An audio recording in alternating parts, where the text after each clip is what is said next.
enfraquecimento da sociedade interessa aos grupos revolucionários, em qualquer grupo revolucionário. Você tem uma sociedade forte e eu quero quebrar ela.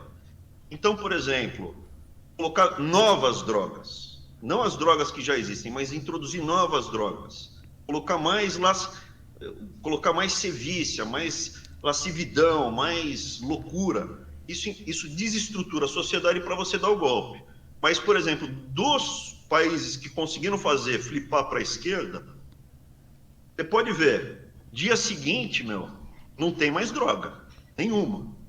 A China, por exemplo, opa, não posso falar os países, né? Mas aí só um pouco. Você pode falar o que você quiser, você que não pode falar os países. Eu no Banco Mundial não posso falar de países, tá. historicamente. Tá. Historicamente, a China tinha um problema muito grande com ópio. Sim. O ópio foi introduzido na China e estava introduzido pelos ingleses, né? E escangalharam a sociedade, estava todo mundo viciado, o pessoal vendia os filhos, uma loucura, epidemia.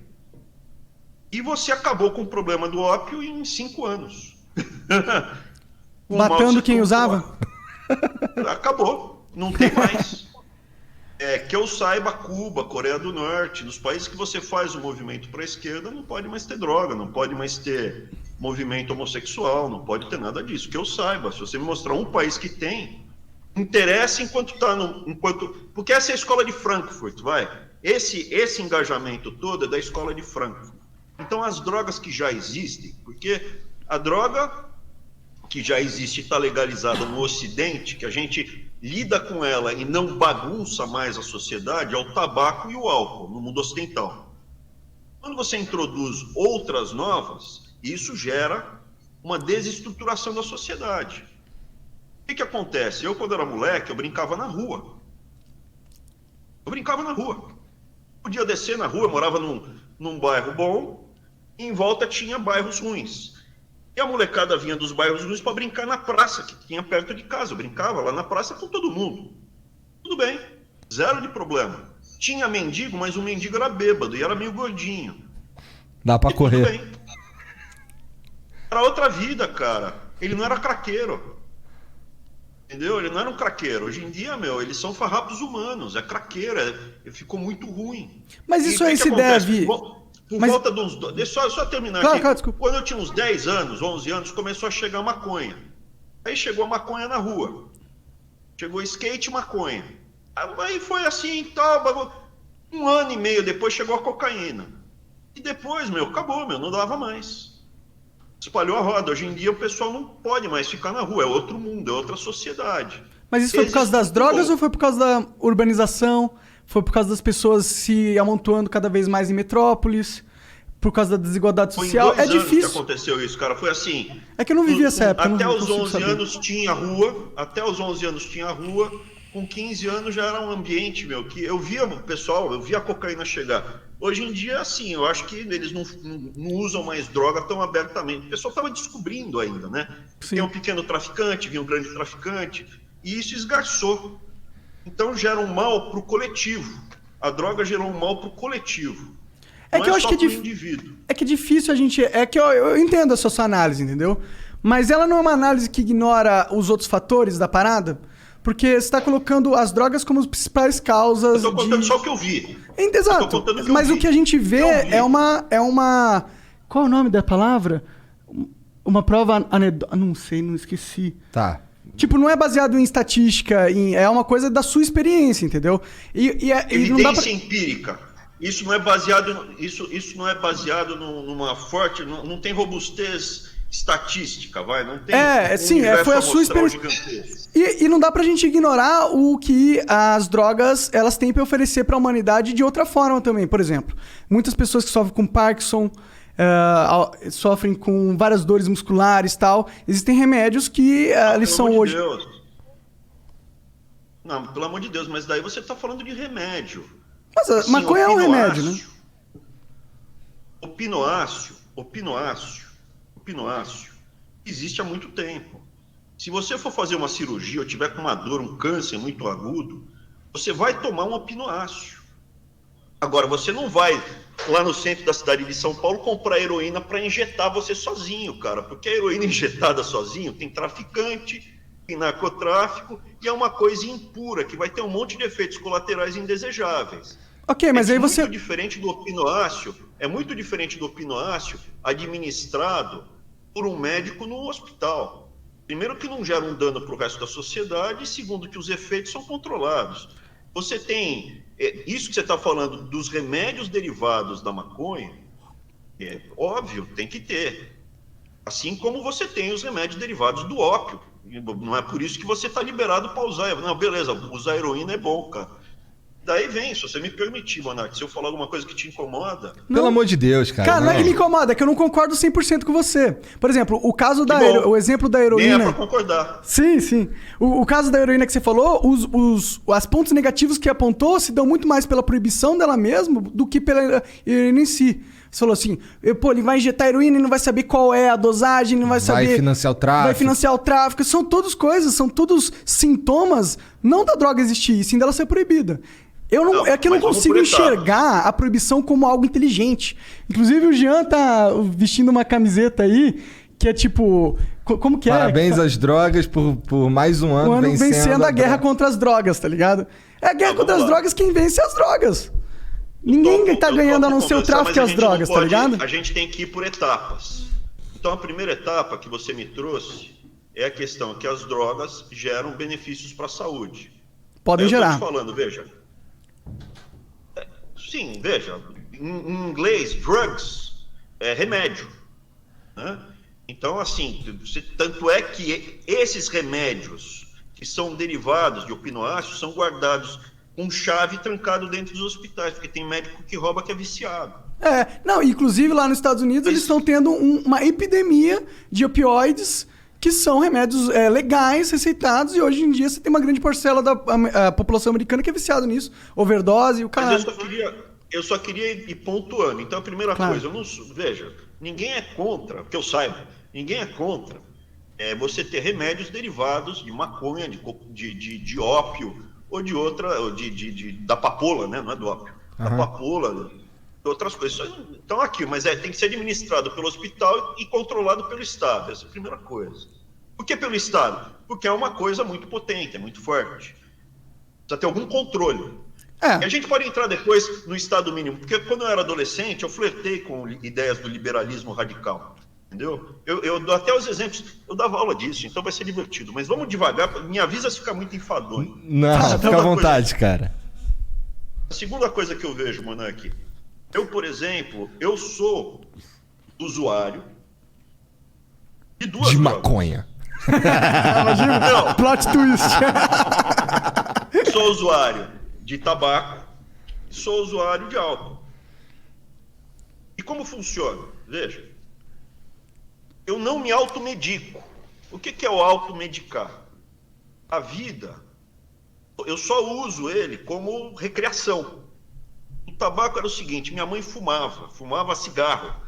E fumava, assim, o cigarro ele é uma indústria desgraçada, porque ele é feito para viciar mesmo, e os 2 pacotes é a dosagem de nicotina calibrada para um viciado. Se você fuma mais do que 2 maços por dia, é por nervosismo.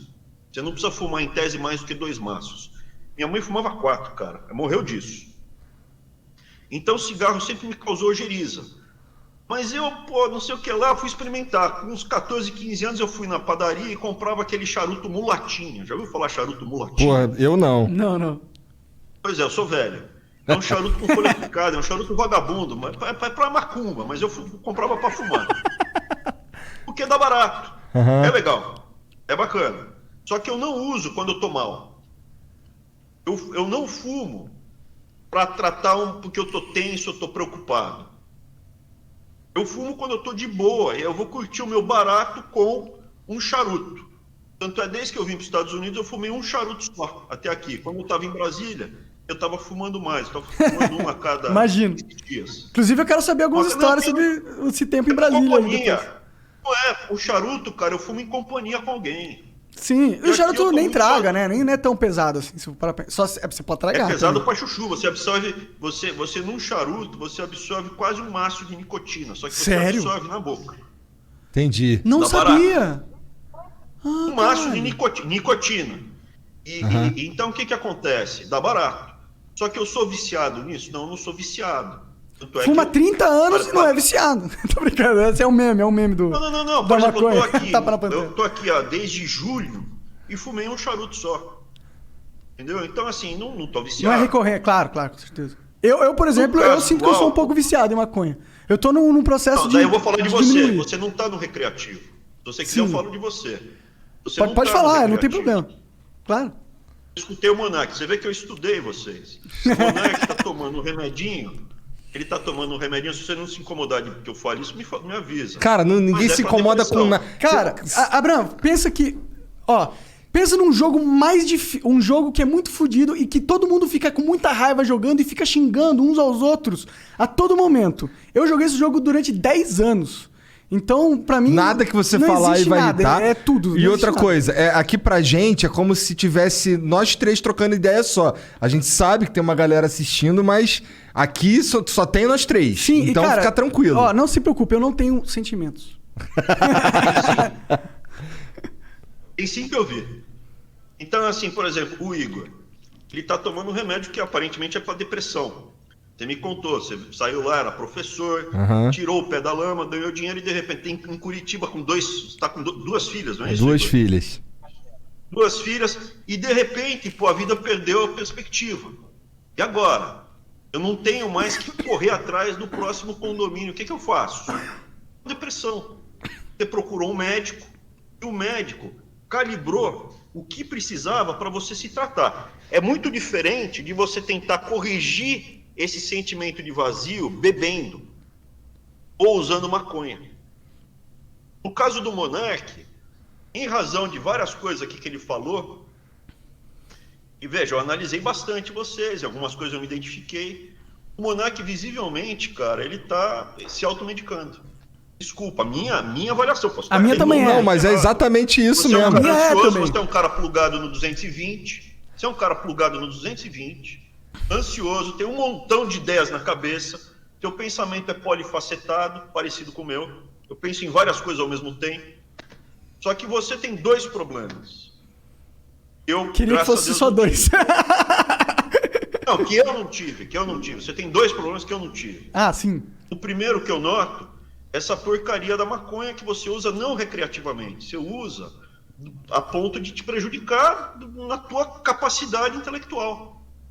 E aí você fica com essa fama aí que você é burro. A última coisa que você é burro, cara. Se você fosse, eu não tava aqui batendo papo com você. Não, de fato pois ele não é burro. Nisso eu tô junto com você. Fama de burro é foda. E a segunda coisa, cara, que eu vejo, e isso te faz mal, você mesmo fala, tá me dando problema de respiração, tá me dando um monte de problemas. Então, se você tem essa ansiedade, você tem alguma coisa que não tá legal, você tem que procurar um médico, é como um diabético. Pô, não tô bem. Vai procurar um médico e tomar insulina, tomar o remédio adequado. Não vai no curandeiro pra pegar banha de porco, ferver. Banha de porco as benzedeiras davam quando era moleque, quando o cara tava doente. Banha de cachorro. Era banha de cachorro que eu recomendava. Caralho. Nossa. Aí tem que matar o cachorro. Não, isso é coisa de chinês, tá louco. Tô brincando, brincadeira. E aí o que acontece? Isso faz mal pra você mesmo tá relatando que tá dando problema de respiração. Sim, eu tô até parando agora, tô dando uma pausa, assim.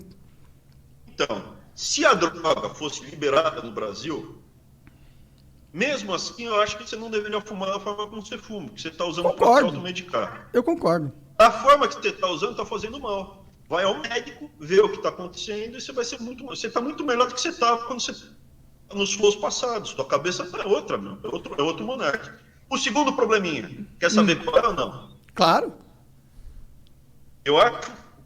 Eu acho os dois inteligentes. Não tô puxando saco, que não é o meu estilo. Você pode ver aí no YouTube, quando eu quero bater, eu bato de mão fechada. Falta vocabulário.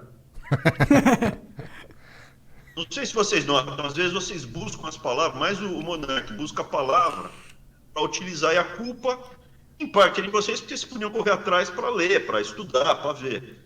Mas o mundo, a sociedade brasileira, ela foi atrofiando intelectualmente. O que aconteceu? Foi criada uma cultura, esquerdota, uma cultura porca, suja, e trouxe todo mundo para baixo, nivelou por baixo. Então você pega um raciocínio sofisticado, que você estava falando, Está faltando inferência estatística na tua afirmação. Faltou o vocabulário para você se expressar. E quando eu tenho vocabulário e você não tem, eu ganho a discussão. Quem controla a linguagem, controla a sociedade. Isso está no George Orwell, isso está em vários livros. E é muito claro, tá? Assim, tá bem documentado. O controle da linguagem. Até tem filósofo que estuda isso. E foi algo que estudava, né? Que o cara morreu. Que é o Wittgenstein, que é um filósofo austríaco. Austríaco? Austríaco, Wittgenstein. Ó, a galera em casa vai gostar. Que eles gostam dos austríacos.